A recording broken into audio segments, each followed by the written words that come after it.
So, David Robinson is a visiting scholar at Cornell University as part of a MacArthur Foundation funded research program that combines law, public policy, and computer science. David's research centers on the design and management of algorithmic decision making, for example, in kidney allocation. He is focused on learning from positive examples of a broad spectrum of people, including non-experts, being able to understand and influence the design of an algorithmic system. And I hope that was all true and accurate and gives you enough accolades, but we are very excited to have you tonight. Thank you for joining us. As you can see, this is a fun and lively group. So thank you for joining and take it away. Well, thanks so much. Rose, also, I'm going to mute everybody except for our speaker. And well, yes.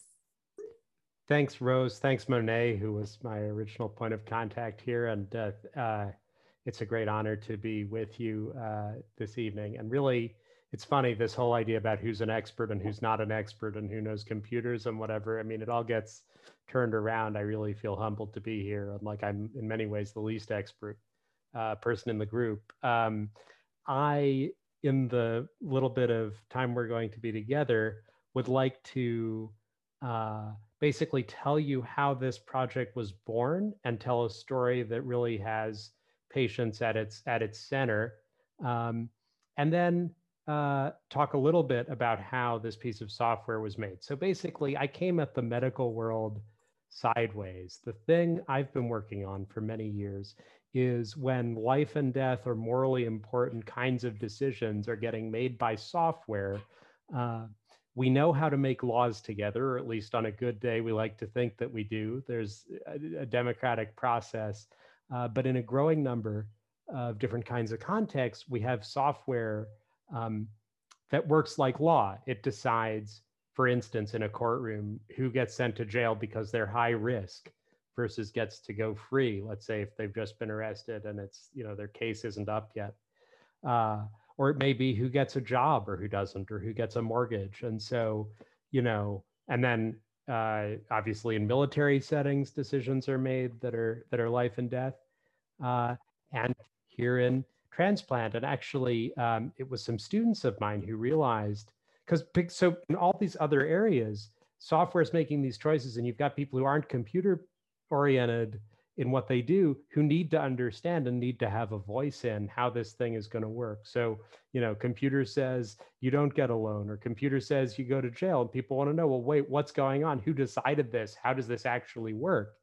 And so that problem of how do people make software together when they have to, because it's some important choice, that problem is striking many people today as a new problem, but as the world of transplant has demonstrated, it's a problem that's been around for a long time, and that in the transplant world, in the allocation, the deceased donor allocation process, there's this whole complicated infrastructure that has grown up over time of giving people a way to weigh in about how those moral choices should be made. So I'm going to talk a little bit about how that has happened. And I'm hoping, whether we have time in our time together right now, or if you want to sync up at some later time, I would love to learn about your impressions of how these rules get made. And whether it's with respect to kidneys, which is what I have looked into thus far, or in another organ context. So with that, if I am able to, wait, I can share my screen. Oh no, let's see. Rose, I think you might have the ability to turn on my screen sharing, but yes, I'll do that now. There's a scenic picture of an airport Marriott in Dallas, Texas, which is the exciting place where our story begins. But I suppose I can just ask you to imagine the Marriott. And what is taking place there, this is in a chilly day of February of 2007, is the room is full of people involved in kidney transplantation, surgeons, nurses, social workers, transplant recipients, and living donors. And the person who has taken the stage just after lunch is a kidney patient named Clive Graw. He's 54. He's from Los Angeles. He's the first person who isn't a doctor or PhD to address this group. He has polycystic kidney disease. And as I'm sure Frank knows, and maybe several of the rest of us here, it's a disease that slowly breaks down the kidneys.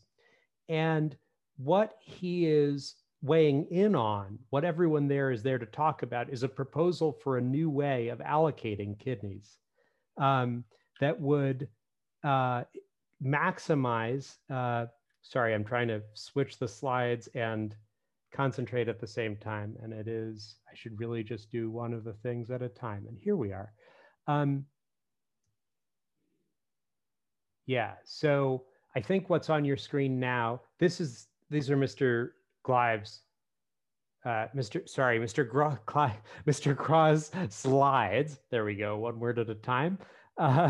And he is talking about this proposal, which would give the kidney to whoever would live the longest if they had it. And what he points out is that although this might sound like a great idea, it would have a perverse effect for patients like him, because basically the better they take care of their own existing kidneys, the older they are when they need a transplant, the lower they would be on the list. And partly because of his argument, the group abandons this idea that the right way to give out kidneys would be to just give them to whoever would live for the longest time, which was an idea that had actually been very appealing to many of the doctors, but not so much so to the patients. Anyway, how did we get here? So the story actually begins not with transplant, but with Teflon. This is this is a device that was invented by Dr. Belding Scribner in Washington State in 1960. So the first dialysis took place, as many of you might have. I feel like I don't know which of these things are news to whom, but it's such a complicated space. It's probably good to level set. So the first dialysis took place in Holland during World War II, and the big problem was getting blood in and out of a patient's body in a sustained way, because they would run out of places to do it. And so they could only do it for about a month until this shunt, this Teflon shunt, was introduced. And then you could dialyze people potentially indefinitely. The problem was Dr. Scribner only had 4 machines, and he was overwhelmed by patients and doctors calling. And he said, I can't decide who, from among the very many people for whom this would be a life-saving thing, which ones to save. That's not really a medical decision. That's an ethical decision. And so what he did was he created a committee, and you see them pictured here. This is from Life magazine in 1962. Doctors would say who was medically eligible. Then these lay people would pick from among the eligible folks who to give the treatment to. And that made many people uncomfortable, but there's a way in which, and there were things about it that were biased. For instance, there was only one woman on the committee. They liked to give the treatment to breadwinners. A couple of people who were watching this wrote at the time that the Pacific Northwest is no place for a Henry David Thoreau with bad kidneys. But there was also something very honest about this, which was saying this is an ethical decision, and it doesn't just belong to the technical experts. So meanwhile, there were a whole bunch of things happening. This was all dialysis, as I said, but there were a bunch of things happening on the transplant side of the ledger as well, right? 1954, identical twins get a long-term successful transplant. Then you have cyclosporin introduced in the 1980s, and suddenly strangers and not just close family members can do viable transplants. And that means, by the way, as dialysis also becomes widely available, that means there's a lot of people who can wait at any given time, and a lot of people who could be a successful recipient for each available organ. And that makes things complicated in terms of deciding. There are a lot of different combinations of who could get what. Meanwhile, there was an immune matching process that was antigen based that had bad effects in terms of racial equity, because the antigens used for the matching, the immune system matching, was race correlated, and the burden of kidney failure is much higher in the African American community. And I guess there's a level of detail here that we probably don't want to wade into given our time, but Congress ends up saying there needs to be, and you see it here on the screen, a national system through the use of computers to figure out who's going to get which organ. Again, this is not when loved ones are giving to a particular person. This is the deceased donor pool.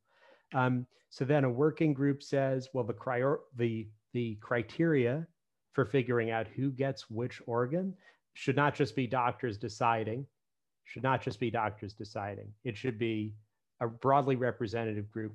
And you see that even now in the United Network for Organ Sharing bylaws, which say that a quarter of the board has to be drawn from, this not medical expert or lawyer category, but patients and impacted folks. But by 2004, what we had was a very, very complicated system that was riddled with exceptions, and that was doing things that didn't make sense, like giving young and healthy kidneys to the patients who were predicted to have the shortest times among those receiving transplants. And sometimes young and healthy recipients would receive much older organs even at the same time. And so there was a sense that things had gotten both unmanageable and morally tough because of this gradual accumulation of complexity over time. So starting in 2004, I'm going to summarize here a decade of debate in a few minutes, but basically they start making a new algorithm.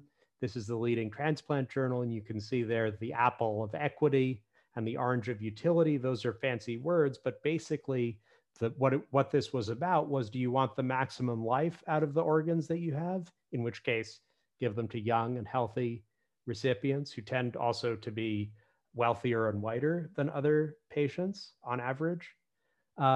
Or do you want equity, which means, as the way that they were using these words, fairness, like everyone getting an equal chance?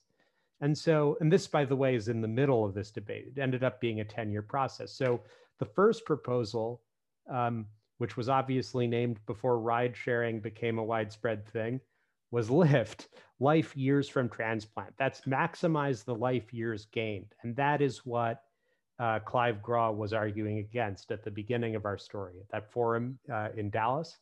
And here's what that would do. You see here a simulation that was done by the SRTR group, the registry, of how recipients would change if the software were updated in this way. And you can see that basically the share of transplants going to people in their 20s would double, but the share going to people in their 50s would plummet. And basically this was seen as unacceptable by the patient community because of the age-based effects that it would have. And now I'm going to just outright skip over the details of the two other things that they ended up adopting. But the bottom line that they ended up doing was they said, even if everyone's odds of getting a kidney stay exactly the same as in the original system, we can make sure that the youngest and healthiest kidneys get matched with the youngest and healthiest recipients. And that is the main change that they made. They also did some things to narrow the racial access gap, like allowing for transplants across blood types in certain cases where technical innovations have made that possible, and also giving people credit for waiting time from the time that they started dialysis instead of from the time that they entered on the list, because many patients who are in the African-American community who tend to have less access to healthcare are later in their disease when they get on the list. And so they changed this, and you can see here, this is the racial outcomes being described, and you can see that the gap in access, the gap in the rate of transplants narrows after 2014 when the new system gets implemented. So in that sense, that piece of this was certainly a success. And overall, the survival metrics are also improving under the new system, is my understanding. But of course, as with all of this, I'm really curious what your views are, even if we may not quite have time to get as fully into that tonight. But I'd love to talk to any of you who would find this interesting. And then the last thing is, so there's a surprise twist, which is that this whole time they were doing a 10-year rewrite of the algorithm, nobody thought about geography or donation service areas as something that could be revised. And as some of you may have encountered, there was a lawsuit which pointed out that this was inequitable. This was in the context of lungs, that it's unfair to be stuck with only the lungs in your same donation service area. And so the whole geographic map process is being redone now. And so in just a last moment, what do I think can be learned from this? And I wonder what you think can be learned from the allocation process, not only as I may have described it, but as you have experienced it. One thing is algorithms, that is software that makes decisions. That's what I mean. Algorithm is a $10 word. I mean software that makes decisions, directs our moral attention, right? So for example, this whole thing about total benefit versus fairness was very much in the spotlight. What wasn't on stage? What about these geographic disparities? How do people get on the list in the first place? Who's not on the list? Who might belong on the list? And how can we reduce the shortage? So things like transplants from animals or implantable artificial kidneys that are being worked on right here at UCSF, for instance, tend to be off stage if the debate that we're having is about how to tweak the software. Second thing, debate creates opinions. It took 10 years. There were lots and lots of meetings. And my sense, and I wonder if some of you may have had experiences with this, my sense was that the sort of sharp edges in people's differing ideas got kind of worn down over time, and people eventually found a compromise tolerable that they might not have been willing to agree on at the beginning. And of course, there is no perfect answer. These are, in some sense, terrible choices because, oh, I'm sorry, is someone speaking? Oh, I'm sorry, I missed I don't have everyone else on screen while the slides are up is my challenge. I think it's okay. I think Paul's unmuted, but I don't have the power to mute him because you're the host. Oh, no. Okay, well, I'm almost done. I just have a couple of more thoughts and then. No problem. Yeah. Right, debate creates opinions. This is kind of the opposite of how we sometimes think about it, because we sometimes think we need public input. We need to go out there and harvest what people already think and somehow use that like a raw material into making these hard decisions. But the truth is that the process of talking it through changes what people believe and changes what seems like a valid result. Like people gradually kind of get to a place where they understand each other and they're willing to tolerate, compromise. It's not where people start, it's where they end up that's important in a lot of this. Third thing is that even if you have lots of transparency and lots of information is available, that this stuff is super complicated, and that participating in these debates is very resource intensive. And so experts, I think, have a tremendously powerful role. And, when I would talk to people, just the people who would have really played a role in these meetings, a lot of them are kind of have professional interests in certain ways, or certainly the doctors in the meeting have a certain kind of social power that is unique to their role.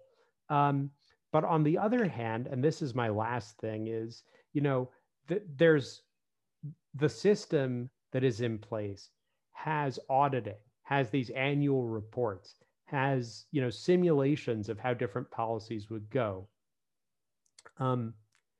And that's really powerful and helpful. It's kind of a public good. Here, I'll turn off the slides. It's kind of a public good because otherwise everybody else would have to kind of reinvent the wheel in trying to forecast what the different policies would do. And that makes it much harder to, you know, participate in a meaningful way. And so I think some of this stuff, you know, potentially we could use it in other areas. Like if we're trying to have a courtroom algorithm that people can, you know, software it's deciding something about who's risky in court. We want to do that in a way that people can understand and that people think is morally acceptable.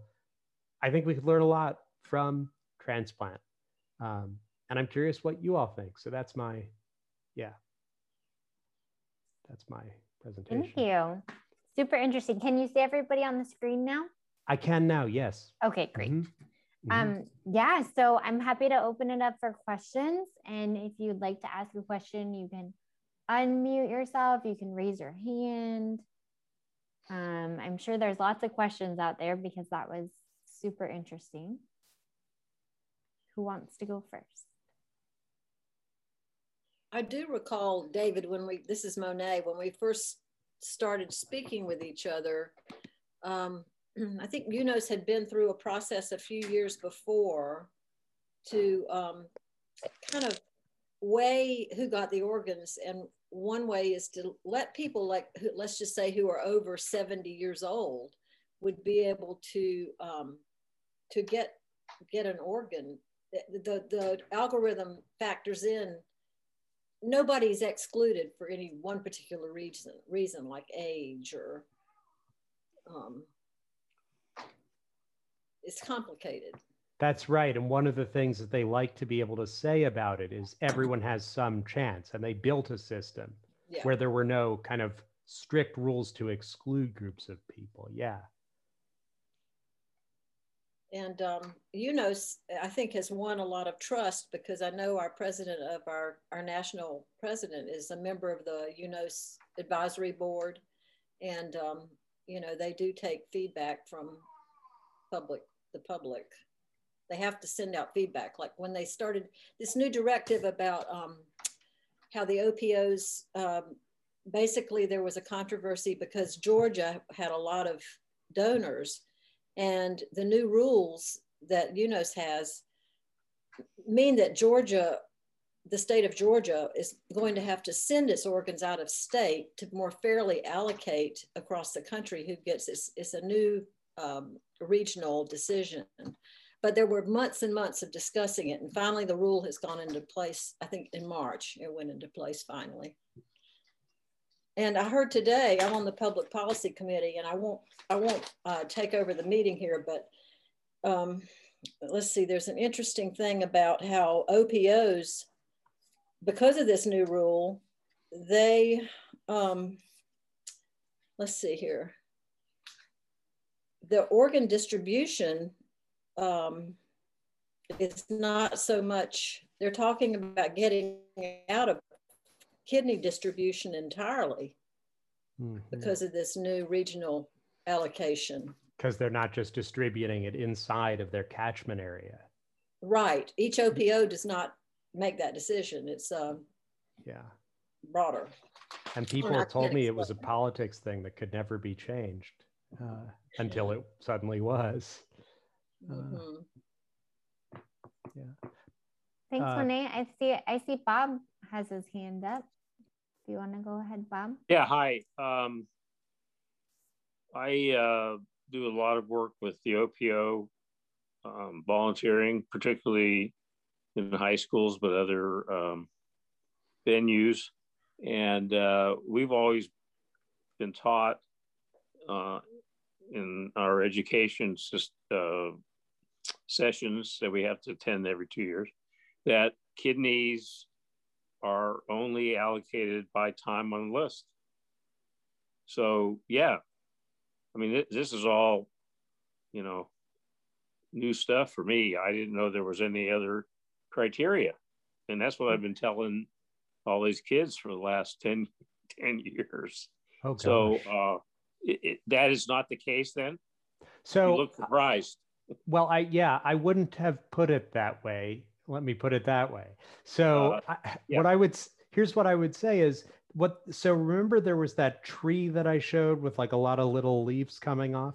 Yeah. So there's each of those categories is a list within which, so there were in the old system, 80 different categories. Like for instance, a category might be, you're in the same donation service area and you're a perfect 0 ABDR mismatch, and if there are 3 people who are in the same area and perfect matches, it's by waiting time to see which of them is going to get it.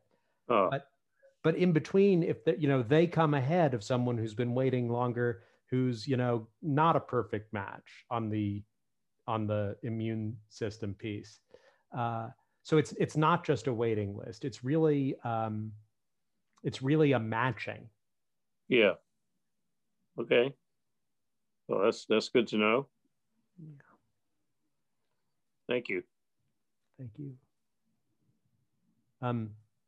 Stephen? Yeah, go ahead, Steve. Here, I'm going to take you off mute. Go ahead.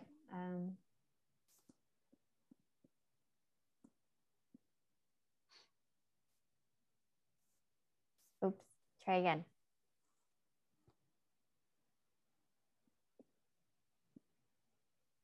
There you go. The question I had is, Monet talked a little bit about the organs going from one area to another to help generate equity across the entire country. What about looking the other way around, namely people listing in other areas as a means of hopefully getting access better? The specific incident that comes to mind is I originally came from Wisconsin, which does not require helmets for bicyclists, motorcyclists, and the like. And I'm on the TRIO National Board of Directors as well. We had a member who was from the Chicago area and was going, really looking to get people waiting for kidneys in his area near Chicago to go list in Wisconsin because the supply of kidneys was much better there due to the law. And I'm wondering if you're looking at that in any of your work. Yeah, I guess you're on the phone, so the vigorous nodding is perhaps lost over our connection. But yeah, and in fact, so even in the statute, in the federal law that governs all of this, there's a explicit thing that says every patient can multiple list if they want to at as many transplant centers as they please. And some people say that's really an important kind of patient freedom, but others say, well, wealth is what determines in practice whether someone can do that. And there are these high profile cases like Steve Jobs or others, who are basically kind of transplant tourists. And of course, part of the, in Georgia and elsewhere where the organs, maybe Wisconsin, where there are more organs, those are places where patients fly in and there's a whole sort of cottage industry of doing those surgeries that builds up around that, which is undermined by these, these changes that move the organs around more across states. And, I think a lot of this is, it's very political. It's, who's going to get the advantage. And I guess in general, it seems like the direction things are moving where these kind of arbitrary boundaries, which also the DSA boundaries, of course, being, historical accident mostly, those becoming less important in determining who gets an organ seems like, I guess to me as an outsider, it might be a step forward. But what do you think? What really comes forward now that I hadn't thought about much before was the economic advantage that a person who can list 10 states away from where he lives compared to another person, that's pretty stark. Yeah.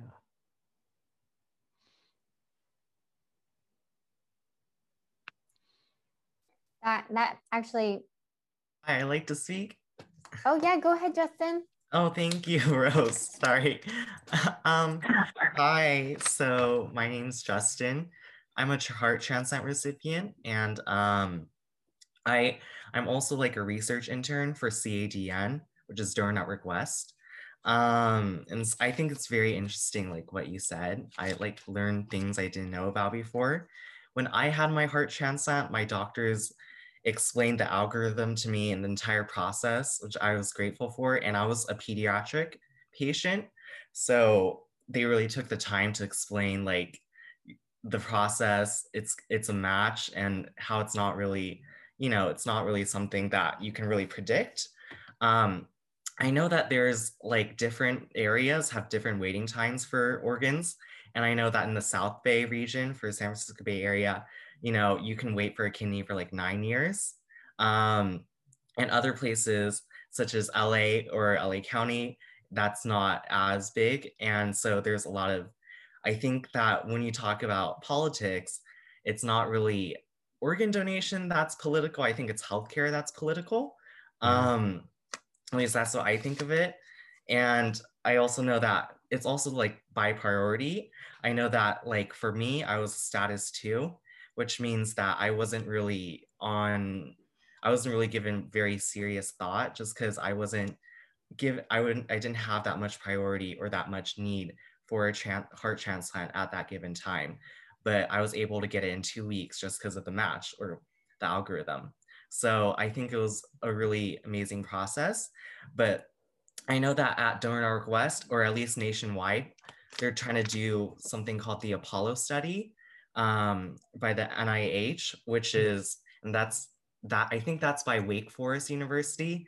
And the Apollo study is trying to find out African Americans, the APOL like 4 or 1 gene in kidneys, and they're trying to see if there's something related to that as to why there's disparity. I also know that I'm not an expert. I've only been interning at Donor Network West for like a month now, but I know that you can have UNOS, you can see whatever patient, doesn't have to be within your OPO. You can see it wherever throughout the nation, as long as you know that their UNOS ID. I also think that it's not like entirely robotic, because there are humans behind the process. The OPCs, or organ procurement coordinators, they do kind of see that, they do kind of call, they do kind of match up, and they do realize if this recipient says no, or if this recipient isn't available, we go to the next step, or they are able to manually change it. So I think that these are, there's a lot of factors, and I think it's interesting to see how the factors play out.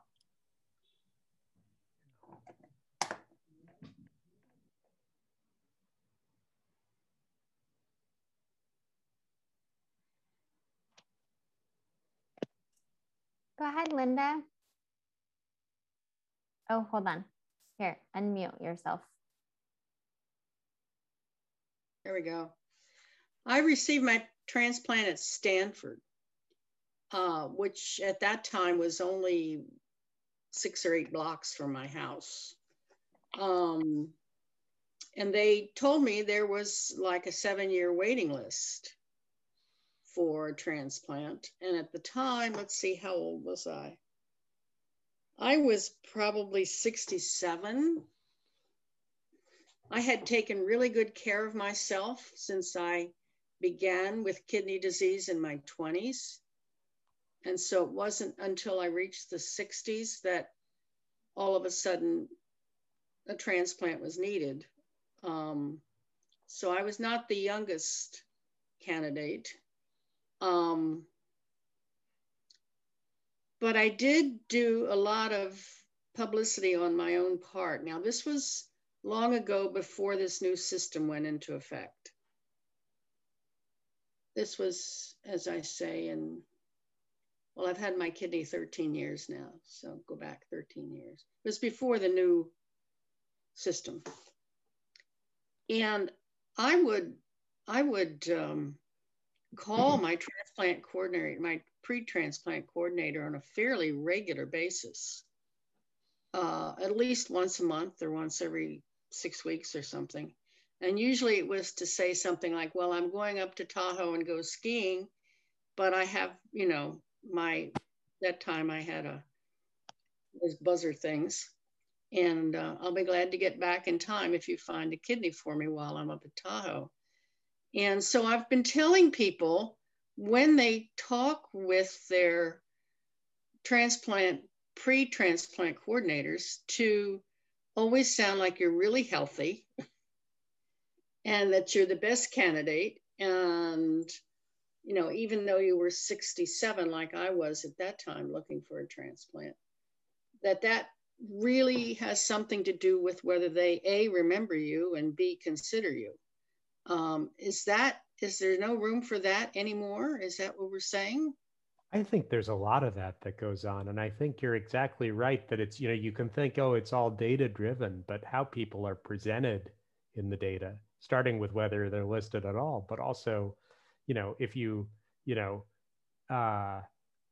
let's say someone has a cold, like, do they go to the place where they're at the transplant center that's going to document that they're no longer maybe an ideal recipient condition? Like, I don't know how often those colds get, you know, treated at those centers. It's a question. Or, you know, but also things like medical teams turn down offers at times, or an organ's going someplace to meet up, and then something falls through and the organ's in transplant. You got to find someone else at that center to take that organ or something like that. And well, so there's still a human element involved. Oh, for sure. Yeah. And I think it's easy to kind of persuade ourselves otherwise by looking at pretty charts, but it's, you know, it's I mean, and that's the thing that most surprised me as someone who's not been in the transplant world, is just the sheer human drama of it all, and the chaos, and you know, these teams flocking in the middle of the night to go and do these. I mean, it's incredible what. Yeah, I got called at 3 a.m. Yeah. Were you in Tahoe? No, it wasn't. I was home. Actually, we had gone to bed, my husband and I, and had said, oh, tomorrow's our anniversary.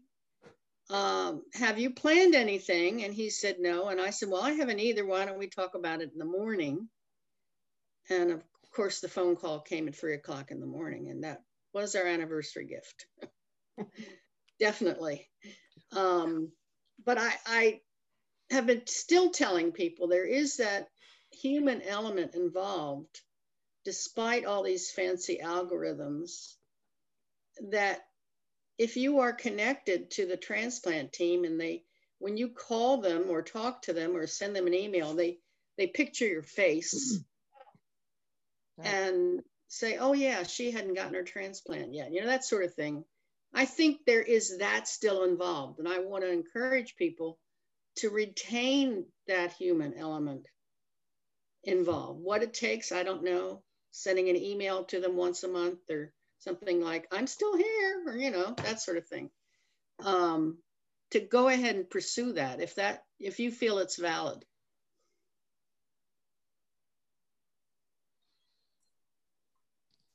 Yeah, I agree, Linda. I think that patients that are proactive in their care, I think it shows through to the transplant teams. And even though you may have a long wait, I would think that any transplant team that is presented with an organ that is viable and ready to go, they are going to give more consideration to somebody that they know is proactive in their health, that makes every appointment, that does everything in their power to stay healthy. And I think that plays a part. I also agree that the financial aspect of it, you know, when we talk about Steve Jobs, and I use that example a lot with my educational stuff, working with Donor Network, in that so many people felt that Steve Jobs bought his liver. And in a sense, the only reason that was true was that he had the ability with his own airplane and his money that he could afford to list at several different hospitals and be able to make it within that time frame that we are all faced with when we're on the transplant list. But he still had to wait for the allocation of the match. So I tried to play devil's advocate when I'm talking with people about that, because I think that is, very accurate in that, yes, he had the money to go fly and go anywhere they had a liver for him, but he also had to fall into the criteria of the match. He couldn't match with a person that was a different blood type. He couldn't match with a person that was a different size. So there's both sides of that. But I do think that there is a human element too. So yeah, and to your point, Patty, also he couldn't even skip ahead of somebody else who would rate ahead of him at one of the centers where he was listed, and it came in part some of the history too that I was learning, like there were, in the 1970s, like a sheikh from somewhere in the Middle East would need a transplant and flew into New York, and they really would get a, organ that otherwise, would have gone to somebody else, but right. That's really been stopped. Yeah. And I guess would there be, the team would decide not to give a transplant to someone if they were, say, had continued to drink, if they had cirrhosis, or I mean, they do factor in behaviors like that, right? To preclude someone. That's a vivid debate in liver transplant with, so if someone, let's say, is a recovering, I guess is the preferred term now, alcoholic, but someone who stopped after having, then how long have they stopped before you say, okay, now this person, we're making the bet that they're going to continue to be able to take good care of a liver. And different, I think centers have different practices to some extent about that. And so some of it is that policies are different, and some of it is just that like practices are different. So who's, they're having a workup, are they deemed, fit and ready? I mean, sometimes these are judgment calls as well. Right. I know that I have, often wondered about the irregularities of the centers and the transplant hospitals and everything, because in being a part of a lot of these transplant groups online, there's some people that say you have to stop drinking for 6 months, or you have all these different criteria, but it changes from center to center. So, it's hard to give somebody accurate information when there's so many variables. I would love to see some sort of a system where they, have the same rules throughout. Yeah. And one person's irregularity is another's human touch. Exactly. Yeah. Yeah. Yep. I think we have time for one more comment or question before we wrap up this discussion.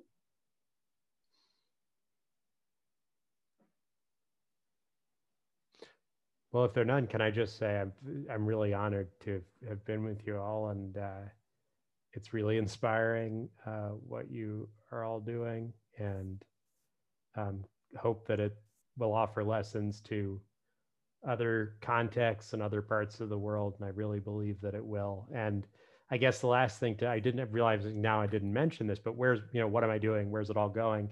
Is this is going to be a book that the Russell Sage Foundation is going to publish about kind of how this algorithm got made and what we can learn from it about making software to make moral choices in general. So I'm sure at some point I'll flag that, and when I'm writing up the acknowledgments, I'll thank you all for having helped to stimulate the thinking. That's exciting. I see Justin. Yeah, sorry. Before you go, I was wondering, I would love to talk with you more and more about this and ask you more questions outside of the time limit we have right now. Would you be open to scheduling a meeting? Delighted with anybody who would like to talk about this. I'm living and breathing this project very much. Yeah. And so I'll just give you my, I guess, email, or maybe you can offer that to, and people can reach out. I'm not that hard to find, but David at Robinson. So my David Robinson is the name, and the email is David at Robinsonian. So ROBINSONIAN.com. I'm just gonna type that in the chat. Oh yeah, I could do that. Come to think of it. Somebody already did. Rose did it. Oh, there it is. Yeah, Rose. Oh, thank you Just so double check much. that I spelled it right. You've got it. You've got it. Right Yes, on this the has money. been super interesting. I was even thinking about like other countries, because now, like when planes get faster, right? Like, is there an opportunity for other countries? And then what are other countries doing? Yes. And like, I'm sure some of those panels have looked at those different systems, and Yeah. so much to think about. It's very interesting. Thank you so much for joining us. You're more than welcome to stay Thank you. longer. Very Yes, thank interesting. you, everybody. Round of Thanks. applause. Oh, Yay. thanks so much. Thank you, David. It's Thank you, David. it's an Thanks. honor.